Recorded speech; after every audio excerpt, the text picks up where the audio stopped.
actually recording. Hey everybody, welcome to Catalyst Energies. My name is Dee. If this is your first time here, welcome to the channel.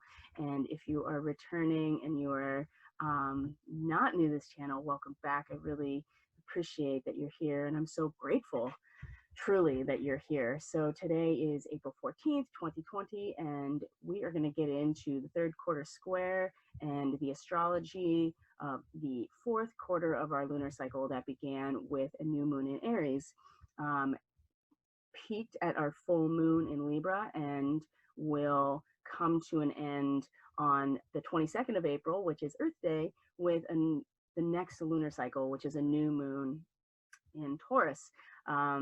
And I'll be putting out a whole video and content around that whole lunar cycle. So it'll be a whole month of a report to talk about the new moon, the next lunar cycle, and it's also the next day, the 23rd, is when the Islamic period of Ramadan starts, which is a month of fasting and prayer. And so I don't know a ton about it, so please don't take this as me being some sort of expert. I did study religion in school. It was one of my focuses of study of religion and spirituality. So from my understanding is that during Ramadan, people fast during the day and they don't eat again. I believe this is the case. They do not eat until the sun goes down, and this happens for an entire month. And so fasting has a lot of physical and physiological benefits to the body that perhaps other people can maybe expand on in the comments.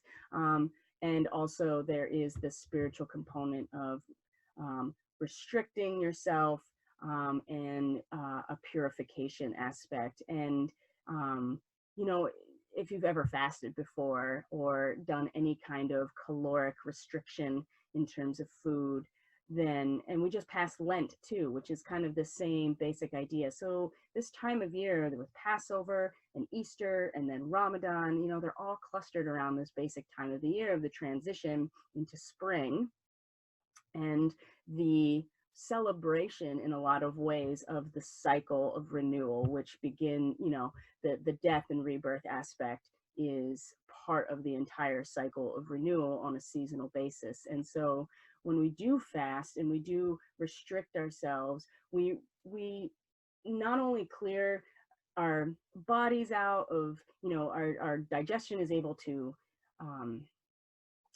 and our metabolism is able to focus on clearing out toxins and doing cleanup as opposed to digesting food. And so it's very cleansing and purifying in that way. And energetically as well, it allows our energy bodies to devote time and attention and resources really onto energetic balance and energetic purging of toxicities. And then there's something about restricting something that you feel like you need. We do need food, and we do need water, and we need oxygen, and we need shelter. But what I found in the times that I fasted is that what it allows, besides all of this stuff, to kind of clear out the junk and as a reset to your body and to give your energy body a chance to use its resources on energetic upgrades and focusing on energetic aspects of your body. It also pushes your boundaries in terms of what you think you need. And it brings, especially for an entire month, I would imagine that what it does is bring the whole community together in this very consistent and unified practice that is drawing them closer together by way of this communal practice. And when you realize that you don't need what you think you need in this instance with food, you know, with taking in food, you realize how incredibly powerful the human body really is, and the human energy field, the aura, the Merkaba, and all of the channels, energetic channels through your body. Like, you realize that you are able to function more so than you would thought. And this is like a boundary setting in some ways, and you're setting a boundary and then you're pushing on it a little bit. We talked about this a lot when I was teaching yoga, vinyasa style yoga specifically, is that you you challenge yourself to push yourself a little bit further, and you realize that your boundaries are more malleable than you thought, and that you can create more space than you realize by restricting the introduction of, in terms of fasting, consistently putting food in your system. You're also stretching that boundary of what it is that you as a physical body can actually, I don't want to say handle, but it does allow some sort of like clarity to come through about what it is you actually need and what it is you think you need versus what you want. And when we restrict ourselves in that way with this very deep spiritual purpose behind it, especially with something like Ramadan or Lent, it's the same thing. You're connecting to a community, and it's strengthening the collective body, but also kind of like showing you where your boundaries really are, and how much resilience you have, and how many resources you actually have in order to continue to grow. Now, that's not to say that you should not eat ever again, but these practices allow us to foster some gratitude as well with what we have at our disposal, really. So anyway, there's my little spiel about Ramadan that I had no plan on talking about. But what I'm saying is that the next lunar cycle, which is the new moon in Taurus, is, part of Ramadan starting. So there is this essence that we're going into a time frame where we are really going to start looking within, because as the Aries season wraps up, this is all about the latent potential in the seed, the creative potential, the electricity energy that is always available as soon as the opportunity for those electrons to move. And how do they move? They move to balance negative and positive charge. That's where electrons go.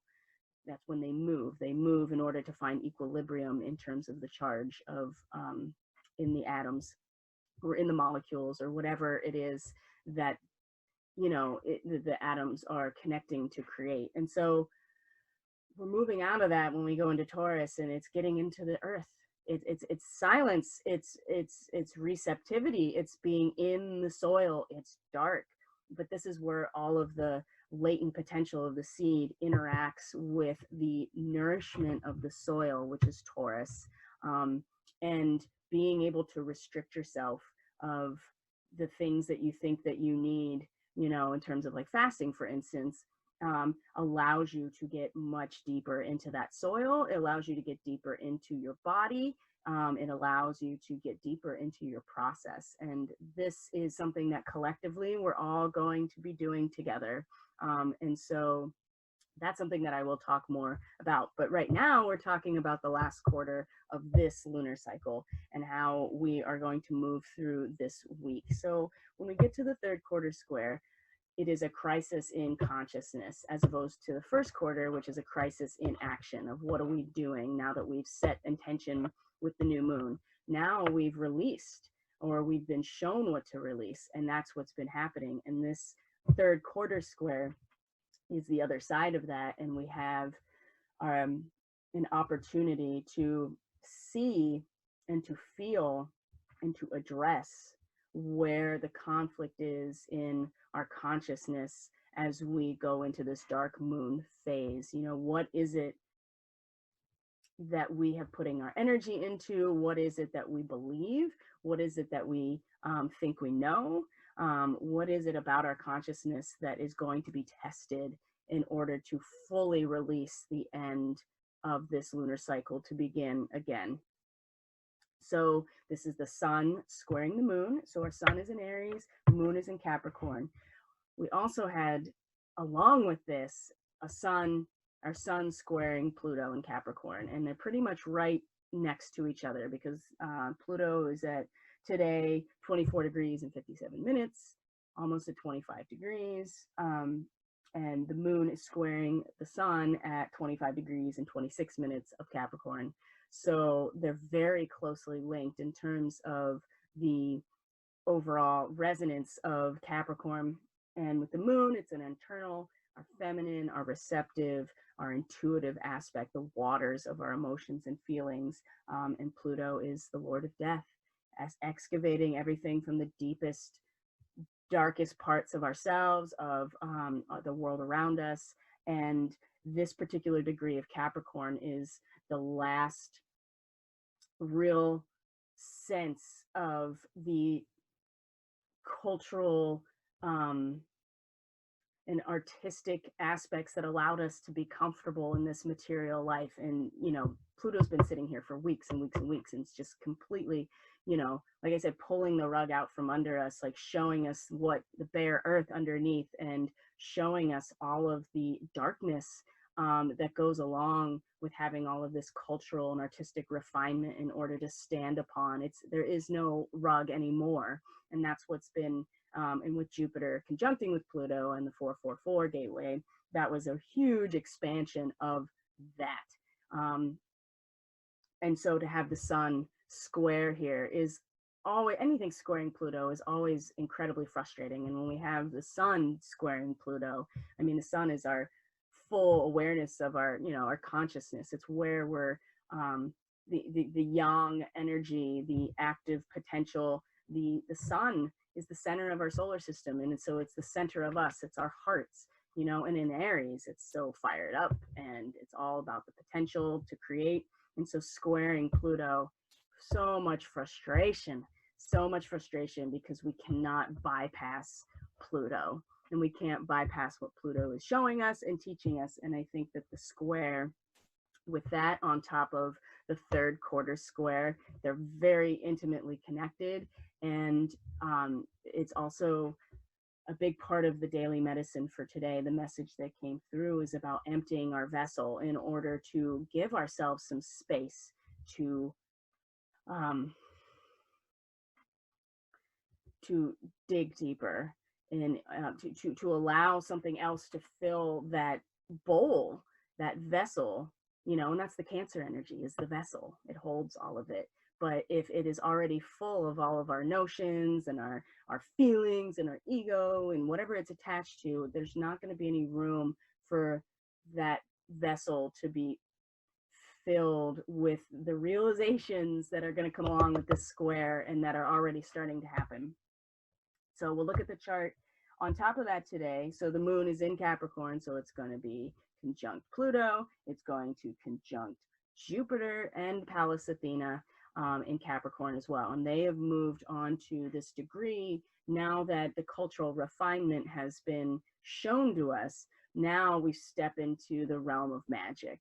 The last 5 degrees of Capricorn is all about the inherent implicit magic of the material world, of the earth herself, you know, because the engine of nature is very magical. It is outside of our realm of understanding why. We might be able to understand natural law and how this law applies to nature and why things happen the way they do in nature based on biochemistry and based on physics and things like that, and even quantum physics.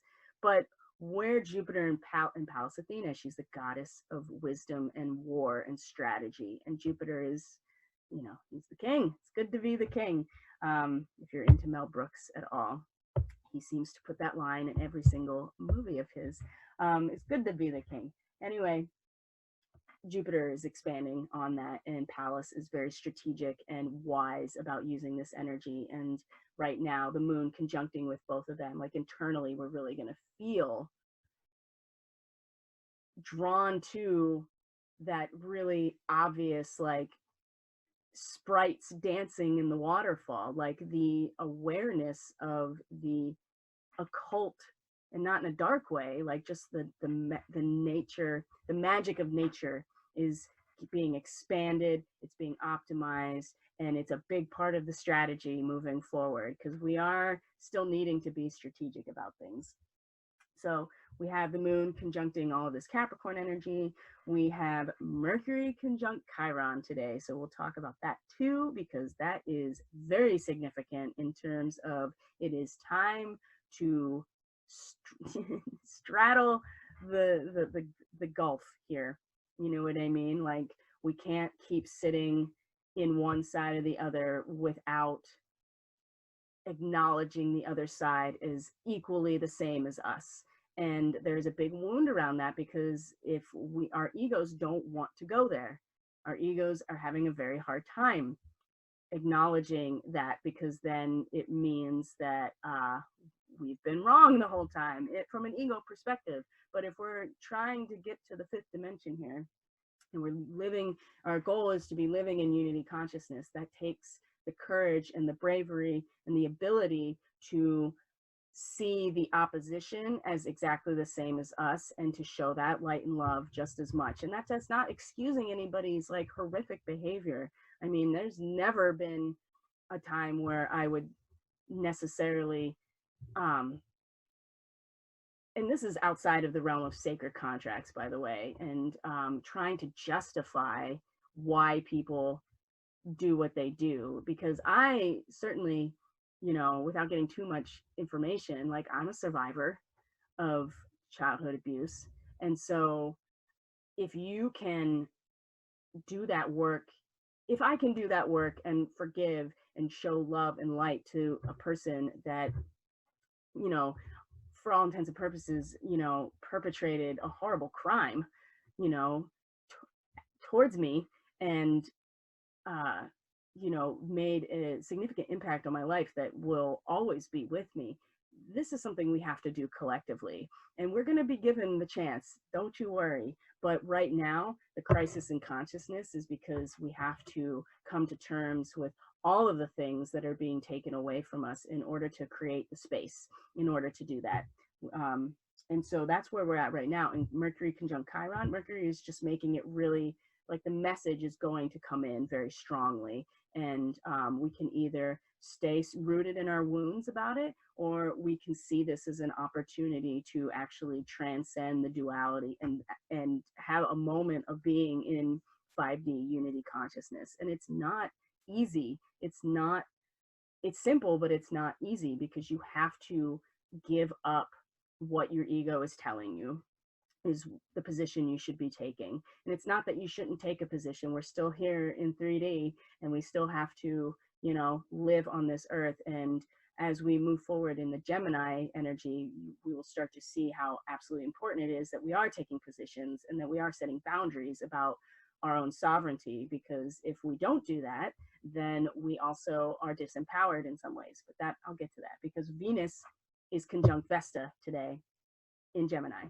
And so all of these aspects about duality and bridging the gap of duality, and then with the square to Pluto and the sun with the moon, like, it's just ripe right now to give us an opportunity to really practice this stuff.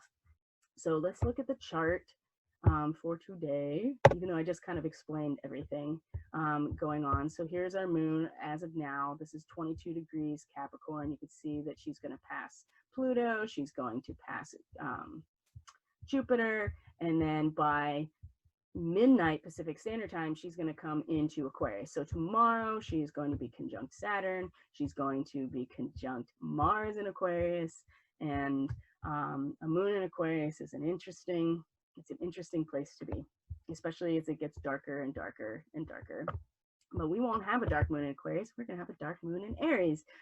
Ooh, boy, that sounds like a sorceress, if I've ever heard one, of one. So here's this cluster right here in Capricorn and Aquarius. We still have Neptune at 19 degrees, 44 minutes of Pisces holding strong. So here we go. Mercury in Aries, Chiron in Aries. Black Moon Lilith is actually, it's not on this chart, moved back into Pisces right now. Here is our sun, 25 degrees, 13 minutes, is going to square the moon at 4 p.m. Pacific Standard Time, getting pretty close to Chiron, or Uranus, sorry. And then here we go, I have Venus. Vesta's not on this chart, but Venus in Gemini. And whoa, there's the nodes. between 1 and 2 degrees. We're getting really close to that time where it's going to cross over. And then the nodes will come back over as well, because the nodes, the true node is, goes retrograde and then it goes forward, because it's really not a static aspect, because it's based on the rotation of the moon on its axis, even, you know what I mean? So there's a wobble in its rotation, which is why the true node is always changing, because the place where the node crosses the ecliptic is always, the node is the place where the moon's path crosses the ecliptical plane of where the sun goes around, or the earth goes around the sun. Anyway, so that's always changing. But anyway, that's not really important. That's like too much technicality right now. So what is the degree here of 26 degrees Aries? Okay, it is, let's look at it. I actually have my notes written down, because we're getting into the last decan here, and actually the last 5 degrees. The last decan of Aries, the third decan of Aries in the tarot, is the 4 of Wands. It is Venus. It is showcased by Venus in Aries. It is completion. It is celebration in some ways, but it's really about completion, the circle being complete. And as we move, Venus is there because she's representing Taurus, because now we're going to start transitioning into Taurus, and the Aries energy is starting to make that transition with each degree. So where are we at here? A man or a person, let's just say a person, possessed of more gifts than they can hold. Obsession by potentiality, the mind which finds itself confronted with a totally unfamiliar and as yet unexperienced type of potency, finds it difficult at first to adjust to its new world of perception and possibilities of action. Try to reach a state of calm, watchfulness, and to learn that as this level 2, there are limits and restrictions. And you must move carefully in this new realm, for the consciousness is not fully able to operate in it, because we don't have consciousness really coming out until Gemini. That's the first seed sprouting. So we're about to move into this phase where we're going to be very much about the darkness and underneath the soil, the Taurus energy, the fertility of the earth herself. But until we get there, we are overwhelmed potentially with overwhelmed by the potentiality of this moment. So much information coming in, so much unfamiliar information coming in. And so that's something to keep in mind considerably as today unfolds, because it's still early, right? And so what is the degree here? So the moon will be conjunct Jupiter and Pallas. The moon will be conjunct Jupiter, not Pallas, sorry, they're not together right this second. The moon will conjunct Jupiter, and then they will both square the sun. And this degree is the nature spirit, the sprites dancing under the waterfall, the first like real recognition that there are natural powers and that there is an abundance of natural energy that we can work with, that is outside of the realm of what we control as a culture, what we control in a society, what governments control. This is as we're starting to transition out of the material realm into the realm of Aquarius, we're starting to realize that there's way more going on that is very magical in the natural world than maybe previously thought. And so, and then the sun was also, just before coming into this degree, was also square Pluto. Again, Pluto is the shop with all the lovely rugs, you know, just excavating all of the things that we've built this culture on that make us, allow us to feel comfortable and refined, and just all being stripped away. And so the sun squaring this point as well is an incredible amount of frustration, because we are overwhelmed, I think, with all of the potential. And if you don't see that yet, you will. You definitely will. If you're on a linear track of what you think is happening right now, especially if you're getting that information from outside sources and you're not putting them through a filter of deep research and critical analysis, this square is going to become way more apparent later in the day, possibly. And it could be if you could fry, you know, short circuit your brain. This is a short circuit. This degree right here is just being overwhelmed. And so ultimately with the Sabian symbol, it's a warning. It's a warning not to push ahead when the energy is not fully conscious yet, because we're still dealing with potentiality. So I'm actually kind of grateful personally that there is this square to Jupiter, because, or, well, that too, but there's a square to Pluto, because the Pluto is just checking our shit at the door. Like, it, otherwise we would probably just, like, you know what I mean, just charge forward and, like, you know, engage with things and potentials that aren't fully formed yet. We have to go through all of Taurus before we can really understand or really even have this, like, sprout of consciousness. We have to go into the dark realms. This is why Ramadan happens during this time. This is about a seasonal time where you go so deep within that you are the soil. You are just this void space that is providing the medium for something to grow.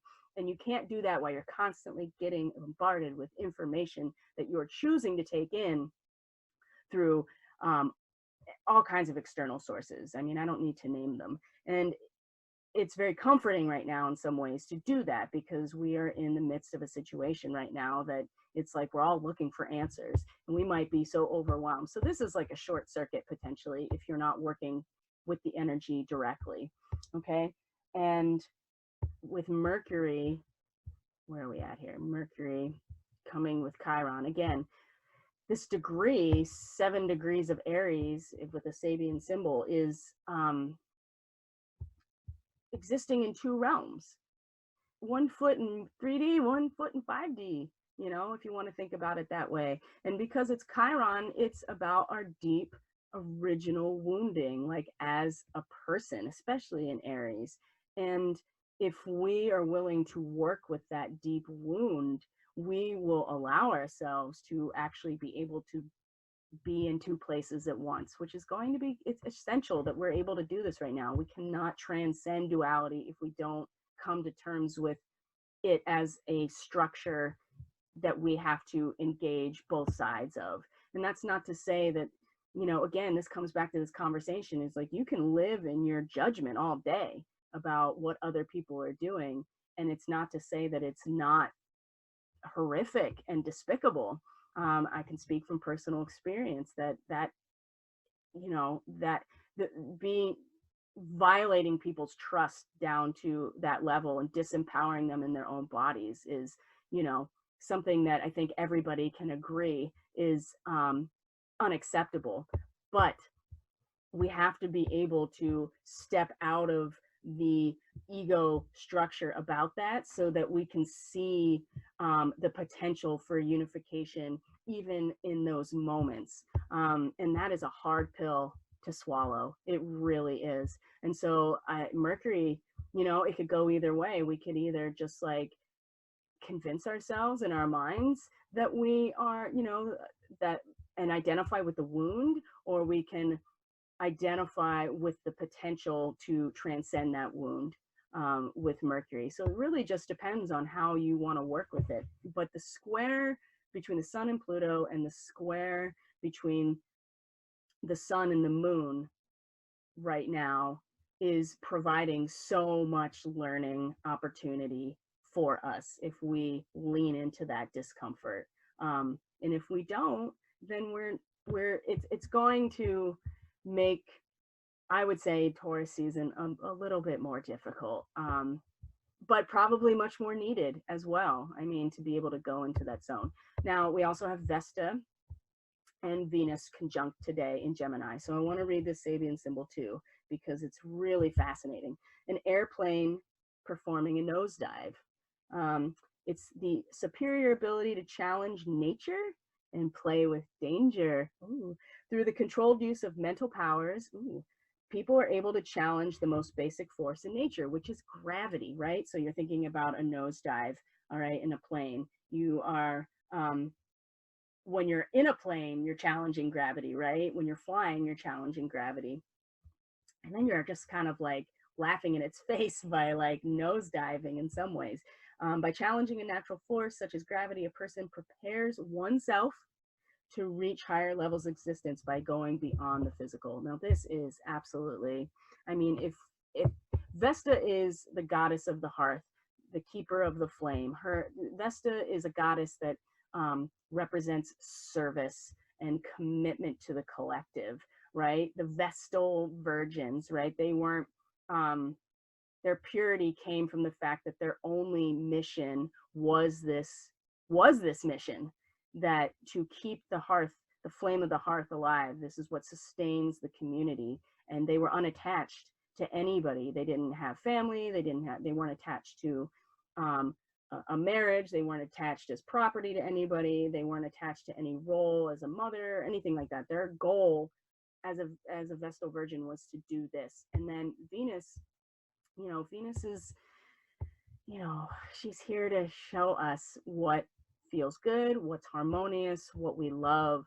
She's relationships, she's our resources, she is what we have around us that allows us to feel good and safe. Venus likes to feel good. She likes high quality fabrics. She likes high quality food, right? She wants relationships that are nurturing and sustaining to her and not draining to her as well. I mean, she is not necessarily interested entirely in like the deep spiritual process, like the high priestess is that archetype, but Venus is about bringing that sacred feminine into real life for us. So having these two together in this degree, no possibility of half measures exist when you make this connect, when you commit unequivocally. Oh, that's the Falcon. That card has come up so much in the readings, and it uses this verbiage almost exactly: committed irrevocably to success, right? That's what the Falcon does. Makes the decision, goes for it without hesitation. And it's the same thing when you watch like a bird of prey hunting and going after what it's been hunting. It does a nosedive usually. It's coming out of the sky and diving in to the area that it's going to catch its prey. So falcon, it would be on the land, and there are other other birds that do it in the water. There is this calling that we are going to be brought to, and right now these goddesses are showing us the way. And there is no fence sitting in this situation. This is a moment where you make a decision and you commit to it, and there is no vacillating back and forth, because in Gemini you have the twins, and so whatever decision you make is there's always going to be an opposing aspect to it. So no matter what, there's always opposition. And this is going to become really, really, really important as we move forward. I can't even stress enough how much the Gemini aspect is where we need to master as we move forward. And these goddesses are showing us the way right now. It is really important. Mars at 11 degrees Aquarius. I want to read this too. During a silent hour, a person receives new inspiration and guidance at the start of new developments. Okay, so Mars obviously is very brave and is a warrior and is moving forward, and is is a masculine sign, is a masculine energy in a masculine sign. Aquarius is an air sign, has the masculine resonance to it. If we can't create a silent hour, if we have to empty the vessel. That is the silent hour. And then we allow ourselves to be filled with new inspiration. And with all the square energy going on, I mean, we will be forced into this. So looking towards Mars in this area right now in Aquarius, I mean, we do need to create the space in order to go within and receive new inspiration, because where we all are right now is about to get turned on its head. I really do feel that way. And we have to clear this all out before we even start the next lunar cycle, which is what the square, third quarter square, is all about. So let's move forward. That's today. That's just today. So yay for that. We're going to move forward by day because there's a couple things happening. So tomorrow, the moon moves into Aquarius, is past Saturn at this point. This is at 10:30 a.m. Pacific Standard Time. So the moon has passed Saturn and then is going to conjunct Uranus. So internally, emotionally, we are going to get to feel this, you know, this energy that Mars is portraying right now. And that's a good thing about a moon in Aquarius. It's very aloof emotionally. It really allows us to kind of cut to the heart of things, or like get our minds really clear. And I appreciate that about a moon in Aquarius. So what else do we have here? Let me look at my notes. This is tomorrow, and then the moon is gonna, or the sun then is gonna also square Jupiter tomorrow. So that same energy of the Capricorn energy squaring the sun in Aries is going to be there, but it won't be Pluto this time. It's going to be Jupiter, which is almost the opposite of Pluto. So it's optimizing, it's expanding, it's like hot air. You know what I mean? It's expanding this these ideas, and especially with Capricorn, it's expanding a lot on this natural magic and energy that's all around us that is way more on the center stage than I think we realize right now. Well, some of us know exactly what's going on. And then, you know, the moon's gonna make all of these connections to all of this Aries energy, sextiling all this Aries energy, and then it's gonna square Uranus in Taurus, and then it's going to trine the Gemini energy as well. So that's tomorrow with the moon in Aquarius. And then let's see here, move on. So that's Wednesday. This is Thursday. Things kind of like taper off a little bit. We still have the moon in Aquarius, is now past Mars at this point, and it feels like there aren't a ton of aspects as we get to the middle of the week. I mean, the degree, we have Uranus now moving into a new degree, which I will talk about specifically on that day, because this degree of Taurus is really fascinating. It actually deserves its own content entirely, because it's something we really need to pay attention to. What is that? Thursday, we got Friday the 17th. So now Mercury is going to start, has moved past Chiron. It's going to start sextiling, coming to a sextile with Venus. And our moon is going to move into, you can see here at 29 degrees Aquarius. So the moon now is getting darker. It's going to move into Pisces. So it's going to start getting even more confusing and not very obvious as we move through the week. And there aren't, like I said, there aren't a ton of aspects. We're also getting to the end here of Sun and Aries. This is Friday. We have Saturday as we move along here. Now we have our moon passing Neptune in Pisces. We have Mercury just moving right along through Aries. And this is the day that the sun moves into Taurus on the 19th. Is that what that says? Yeah, the 19th as well. Let's see here. Moving past,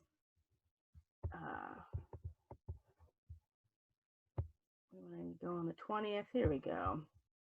Now our moon has moved into Aries. It is about to conjunct Chiron, which is going to make it a very emotional experience about, you know, 2 feet, 1 foot in each realm, 2 realms at once. This is going to make it very personal, very emotional. Right now with Mercury today, it's just mostly going to be like the downloads and the information that's coming through. So we still have now the sun moving into the next degree of Taurus. The sun is also sextile the nodes at this point, getting really close to that 1 degree mark in Cancer, which is very fascinating degree as well. we're going to move past here. Let's see, the 21st. We have, now we have the moon squaring Saturn, the moon in Taurus squaring Saturn in Aquarius. And you know, both of these degrees, Taurus and Aquarius, the 2-degree mark, because it'll square it before it hits 2 degrees. They both have to do with lightning and electrical storms. So that's something to keep an eye out for as well. So what is that, the 21st, right before the new moon. So we're at the darkest moon phase. It's in Aries, about to conjunct with Mercury in Aries as well. So that's going to be a really flared, emotional communication, messages coming to the surface, that kind of stuff. But I would, this square here between Aquarius and or the sun and Saturn, both having to do with lightning and electrical storms, is going to be, and the darkest moon here on top of Mercury, there's going to be, it's going to be intense. And it is really going to be important that we are very much grounded, especially with all of this electricity happening. Something needs to be grounded, and maybe so that we don't get fried, because this feels like getting fried. You know, the moon conjunct Mercury in Aries at the same time. So, but at least we have the sun in Taurus. And then we move on to Wednesday the 22nd, which is the new moon in Taurus, which is, let's see here, 4 degrees right here, 4 degrees. This has already moved past, but it's at 4 degrees. So it's pretty much also conjunct Uranus. So the new moon is conjunct Uranus. It's within 2 degrees, 2.5 degrees of Uranus. And this is significant because it is going to, it will in fact force us in a very physical, material way to start this internalized process that Ramadan really represents to us. It's time to go into the soil, into the dirt, into the stillness and the darkness and the receptivity of the earth within us, and to really start doing this inner work. And there's going to be something here with Uranus and Taurus conjunct this new moon that is going to be very disruptive, and especially when the moon does cross Uranus actually after the conjunction with the sun. It's going to be incredibly disruptive, and we might not like it. And at the same time, man, I feel like I'm really, really hesitant to make predictions. So I'm not going to, because I found that when I do, the timelines are shifting so much right now that like they're almost gone immediately as soon as I put them out there. So I'm going to keep it to myself right now. But I would look at these days, the 22nd, the 23rd, and look, Neptune is now moved out of the 19 to 20 degrees, just moved past this. I do believe, I will say that this 22nd, 23rd, 24th, we are going to see something shift in our physical reality substantially. Now, what that looks like could be any number of things. It could be the country opening back up. It could be some other type of like aspect with our resources, because we're talking about Taurus. But I think if you understand the Sabian symbol here for Uranus at 7 degrees of Taurus, which I will talk more in depth about in the new moon report that I'm going to put out pretty soon, because I think people need to be aware of this energy leading up to it. I think that there's going to be a big reveal that is going to force us into this space in order to make sense of it. And that's going to be, like I said, 22nd, 23rd, 24th is going to be significant as we move. And then look, Chiron has moved into the next degree of Aries as well. So big shifts. And then we have the North Node at 0 degrees, 32 minutes of Cancer, which is very significant as well. This is the changing of the flag. This is bringing down the old flag and hoisting the new flag. We're at the nadir. This is the very bottom of the astrological chart. This is the cord into the root of the earth. Collectively, this is where we're headed, is this type of rootedness into who we are and our boundaries around that. And so this is going to be incredible. So what are we going to do with this week? That's really the question, is what are we doing with this week? Well, I would suggest that be very clear with yourself and start emptying out your vessel, because that's going to be, you can't take all that shit with you when we go into Taurus and the new moon, right? You have to, and if you do, it's okay, because we're going to have to strip it away anyway. You know, Taurus and the new moon in Taurus on Earth Day and all of this stuff is going to bring us there whether we want to go or not. But if you want to get ahead of the curve, and this is what astrology is for, it is a fourth dimensional tool. It allows you to move through time by seeing how things are unfolding, seeing what the connections are going to be. It allows you to understand the timeline to a certain extent so that you can work actively with the energies and not be a victim to them, or feel like that they, you know, that your astrological blueprint somehow dictates everything that you do, because that's not how it works. But anyway, let's see here. I'm going to stop the share. So I would recommend looking at the daily medicine for today. Link everything in the description box below in terms of that. And to get an idea of how to empty your vessel preemptively, and so that you are making space, because it's going to be much more space. It's like when you plant your seed, or like your starts, right? Or like even transplanting, right? What you do, you fill the container with the soil and you dig, you know, you dig out a little hole to put the start in, or the seed, whatever, however you do it. You dig out a little hole in order to put that in there. And that's what we're having to do right now, is starting to dig out that space. Because if we leave it filled with stuff, there's no, how are we going to get, you know, and then you can just push the seed into the dirt. But I'm thinking more about, like, if you're transplanting, for instance, you have to make some space in the soil in order to put something in.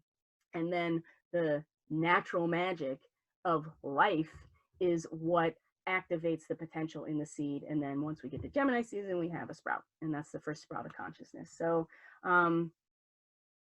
I am taking clients. I have a very discounted rate right now for readings and for distance energy work.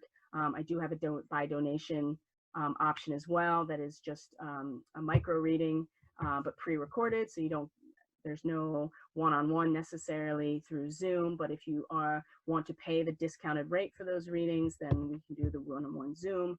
But otherwise, this way it makes it accessible, but I'm not like totally draining myself by interacting one-on-one with people, because that is energy work in itself to do that.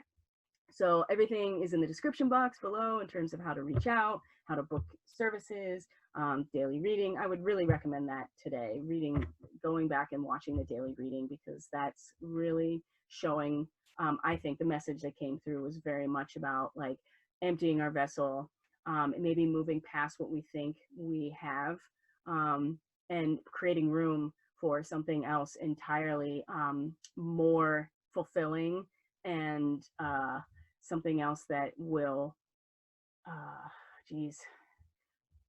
fill that vessel with something that's more light bearing and more wonderful than we could ever imagined. But we have to create the space first. And I do think that the real struggle is still going to be with where Chiron is, with being able to straddle these two worlds, to be in 3D and 5D at the same time, in order to initiate and help this collective process move along. So I think that's enough talking for me today. Thank you for joining me. Thank you for being here. I'm so grateful that you are here just on this planet. And if you're here and you've made it to this far, then you're here for a reason, and we are all in this together.